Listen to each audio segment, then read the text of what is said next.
राजी तो उसको करो जो उस ग्राहक को भी रोजी देता है और दुकानदार को भी रोजी देता है। सोचो कि आज तुम दुकानदार हो तो ग्राहक की खुशनुदी में खड़े हुए हो। सोचो कि जब तुम मां के पेट में थे तो कौन रिस्क दे रहा था, कौन रिस्क दे रहा था। जो उस वक्त खिला रहा था वो आज भी खिलाएगा। उसी को छोड़ दिया जो खिलाने का वादा जिसने किया है। एक ही तो चीज है दुनिया में जिसकी फिक्र करने की जरूरत नहीं। एक ही चीज है दुनिया के अंदर और वो क्या है, वो है रिज्क। इसकी फिक्र और परवाह करने की किसी को जरूरत ही नहीं। क्यों? क्योंकि राज़िक मेरे अब्बा नहीं है कि मुझे फिक्र करने की जरूरत हो, मेरा भाई नहीं है कि मुझे फिक्र करने की जरूरत हो, मेरे अहबाब नहीं है कि मुझे फिक्र करने की जरूरत हो कि इनके बाद क्या होगा, ये नहीं आए तो क्या होगा, ये चले गए तो क्या होगा, इन्होंने छोड़ दिया तो क्या होगा। राज़िक तो वो है जो न कहीं जाता है, न मरता है, न छोड़ता है, न सोता है, न उगता है, न बेखबर होता है। सुभान अल्लाह, सुभान अल्लाह, वाह वाह वाह। राज़िक तो वो है ला ताखुज़ुहु सिनतुन वला नौम। तुम रात में भूखे हो वो तुम्हें रात में खिलाएगा, तुम दिन में भूखे हो वो तुम्हें दिन में खिलाएगा, तुम माँ की गोद में भूखे हो वो माँ की गोद में खिलाएगा, और तुम कब्र में भूखे हो वो कब्र में रिस्क पहुंचाएगा। उसने कुरान में फरमाया कि शुहदा को मैं रिस्क देता हूँ, वो जिंदा है मैं उन्हें रिस्क देता हूँ। अंबिया अपनी कब्रों में जिंदा है, कौन दे रहा है रिस्क? अल्लाह दे रहा है। अरे जिसने हमारे नबी को दिया उसने नबी की उम्मत को भी दिया और देता रहेगा। कोई फर्क नहीं पड़ता तुम उसको मानो या मत मानो, वो कोई बराबरी का थोड़ी है कि हम उसे नहीं मानेंगे तो वो हमें नहीं मानेगा। ये तो बराबरी वालों में होता है। वो तो बादशाह है, बेनियाज बादशाह। तुम शिर्क करो वो बेनियाज है, नमाजें पढ़ो बेनियाज है। हाँ तुम नमाजें पढ़ोगे तुम्हारे दर्जे बुलंद होंगे, शिर्क करोगे जहन्नम में डाल दिए जाओगे। खालिदीन फीहा अबदा, कभी निकल नहीं सकोगे जहन्नम। बेनियाज है वो। एक रिवायत है इसराइल की, इसराइल जमाने इसराइली कौम की। ये तो शेख साहब या मुफ्ती दिलशाद साहब बताएंगे, मैं तो फकीर आदमी हूं तो कुछ भी बयान कर सकता हूं। बस ये कि उसमें कोई एहानत कोई तौहीन नहीं होनी चाहिए। हजरत मूसा अलैहिस्सलातु वस्सलाम का मामूल ये था कि आप जब खाना खाते थे अपने साथ किसी को बिठा लिया करते थे कि आ जाओ भाई खाना खा लो हमारे साथ। तरीका था उनका कि किसी भूखे को बिठा लेते थे, खाना खा लो। मगर एक सवाल करते थे उससे कि अल्लाह को जानते हो, मानते हो उसे? वो कहता था हाँ मैं अल्लाह को मानता हूँ, आइए खाना खाइए। एक दिन एक शख्स चला आया झूमता जानता हुआ, बिठा लिया खाने के लिए। खाने से पहले पूछा अल्लाह को मानते हो? उसने कहा नहीं। आपने फरमाया जाओ फिर यहां से मेरे साथ मत खाना। अल्लाह अल्लाह। अल्लाह ने फरमाया मूसा तुमने इसे दस्तरखान से उठा दिया। अर्ज किया मौला ये तुझे नहीं मानता। फरमाया इसके मानने ना मानने से क्या होता है? अरे मुझसे पूछ मैं इसे बंदा मानता हूं या नहीं, मखलूक मानता हूं या नहीं, ये मेरा बनाया हुआ है या नहीं। अरे ये मुझे रब नहीं मानता, ये इसकी बेवकूफी नादानी है, मगर मैं तो इसे बंदा मानता हूं, मैं नहीं बनाया इसे। ये तो बेवकूफी की बात है कि हम गंगा का पानी नहीं पिएंगे। क्यों नहीं पिएंगे साहब? क्या किसी और ने बनाई है गंगा? अल्लाह ने बनाई है। जिसने, याद रखो कि जिसने आबे ज़मज़म निकाला है उसी ने गंगा और जमुना बहाई है, उसी ने दजला फुरात बहाया है, उसी ने बहरे हिंद और बहरे अरब बहाया है, उसी ने सारे पानी बनाए हैं। वही सबका मालिक है, सबका कोई माने या मत माने। और ये बात आगे अर्ज कर दूं कि बिल्कुल यही मामला रसूलुल्लाह के साथ है। मानो या मत मानो, बेनियाज है। हाँ जो मानेगा उसको दुनिया मानेगी, और जो नहीं मानेगा उसे जहन्नम में भी प्यास लगेगी तो खौलता हुआ पानी पीने को दिया जाएगा, खून और पी पीने को दिया जाएगा उसको, जो नहीं मानता। हमने क्या किया? पूरी जिंदगी दुनिया की मोहब्बत में गुजार दी, पूरी जिंदगी दुनिया की मोहब्बत में गुजार दी, आखिरत को भूल गए। बहादुर शाह जफर ने कहा था तुझे ऐश में याद खुदा न रही, तुझे तैश में खौफ खुदा न रहा। हम हर चीज को अपने हिसाब से करना चाहते हैं। मुसलमान तो वो होता है हर चीज को अल्लाह की मर्जी से करता है, अल्लाह की मर्जी से करता है। सैयदना सरकार अब्दुल कादिर जिलानी गौसुल आजम फरमाते हैं कि मैंने एक साल इरादा कर लिया कि कुछ खाऊंगा नहीं, ला आकुल, एक साल तक कुछ नहीं खाया। अगले साल ला अशरिब, कुछ पीऊंगा नहीं, कुछ नहीं पिया।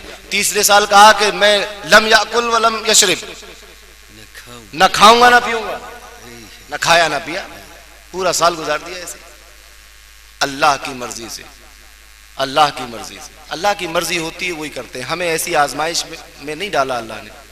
हमें तो 5 वक्त की नमाज पढ़नी है, सच बोलना है, वादा किया है तो पूरा करना है, किसी को धोखा नहीं देना है, किसी की तौहीन नहीं करनी है, किसी की इज्जत नहीं उतारनी है, किसी के यहाँ चोरी नहीं करनी है, किसी को बुरा नहीं कहना है।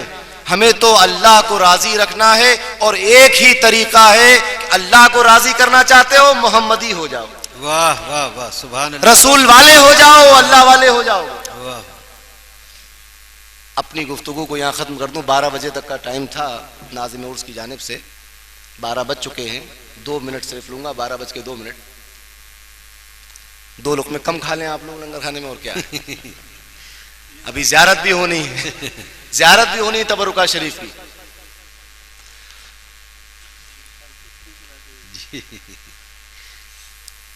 चले फिर इंशाल्लाह रात में देखेंगे। अभी अल्लाह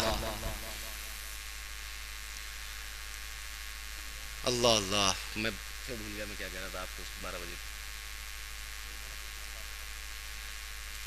अल्लाहुम्मा सल्ली अला सय्यिदिना व शफीइना व हबीबिना व मौलाना मुहम्मद व बारिक व सल्लिम सलातन व सलामन अलैका या रसूल अल्लाह या नबी अल्लाह। हाँ, मैं ये अर्ज़ कर रहा था कि हमें ऐसी आजमाइश में नहीं, हमें तो नमाज पढ़नी है 5 वक्त, किसी को धोखा नहीं देना है, झूठ नहीं बोलना है, गलत काम नहीं करने हैं, मोहब्बत करनी है। अल्लाह वाला बनना है तो रसूल वाले होना पड़ेगा, ये बात, रसूल वाला बनना है, मोहम्मदी बनना है।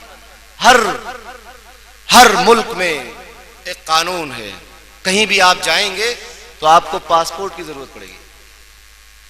अब हमें उस मुल्क में जाना है जो अब खालिदीन फीहा अबदा, जो हमेशा हमेश रहने वाला है। ये दुनिया तो फानी है, तो फानी पासपोर्ट होते हैं इसके, इंसान मरा पासपोर्ट खत्म। वो हमेशा हमेश रहने वाली दुनिया, हमेशा हमेश रहने वाला घर, वहां जाने के लिए तो फिर ऐसा पासपोर्ट चाहिए जो पासपोर्ट भी हमेशा रहे। एक पासपोर्ट की जरूरत पड़ती है। वो पासपोर्ट क्या है? वो पासपोर्ट सुन्नते रसूलुल्लाह सल्लल्लाहु अलैहि वसल्लम है। उनका किरदार, उनका अखलाक हमारा पासपोर्ट है जन्नत का। जब तक ये पासपोर्ट नहीं होगा जन्नत के दरवाजे खुलेंगे नहीं। हमें चाहिए कि हम इस उर्स में आए हैं। ये उर्स, ये खुशी का दिन है। शादी कहते हैं उर्स, अरबी में शादी को उर्स कहते हैं।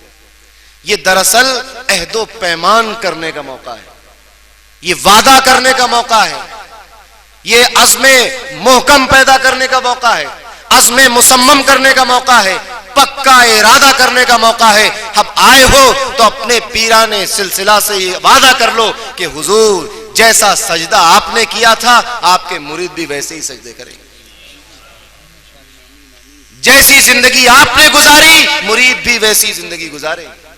जैसा चेहरा आपका था मुरीद का चेहरा भी वैसी होगा। जैसे शक्ल आपकी थी, शबाहत आपकी थी, वैसी ही शक्लो शबाहत मुरीद की होगी।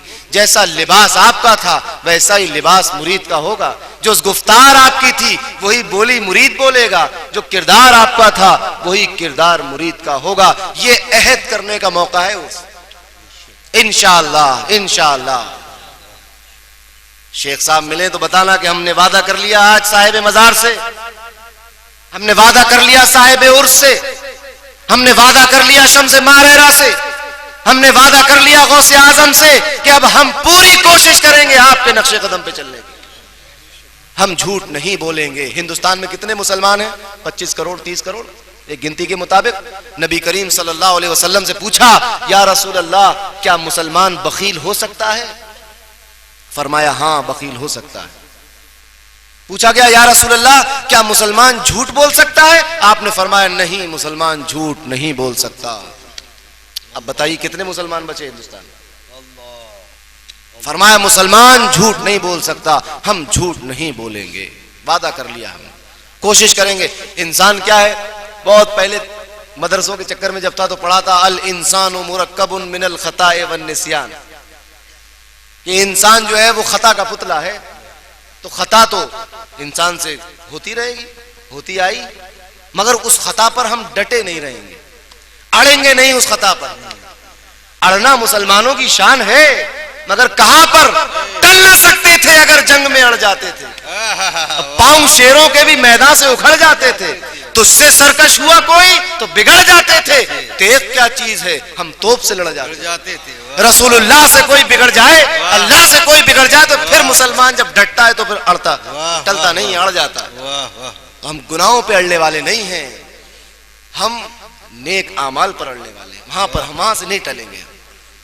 हम कभी झूठ बोलने की कोशिश नहीं करेंगे। इंसान खता करता है, माफी तलाफी कर ले, तौबा कर ले, मगर उसको बिलकस्द गुनाह ना करे, जानबूझकर झूठ ना बोले। दुनिया के चंद सिक्कों की खातिर झूठ ना बोलो। दुनिया के चंद सिक्कों की खातिर झूठ बोलोगे, उधर जन्नत छिन जाएगी, जन्नत छिन जाएगी।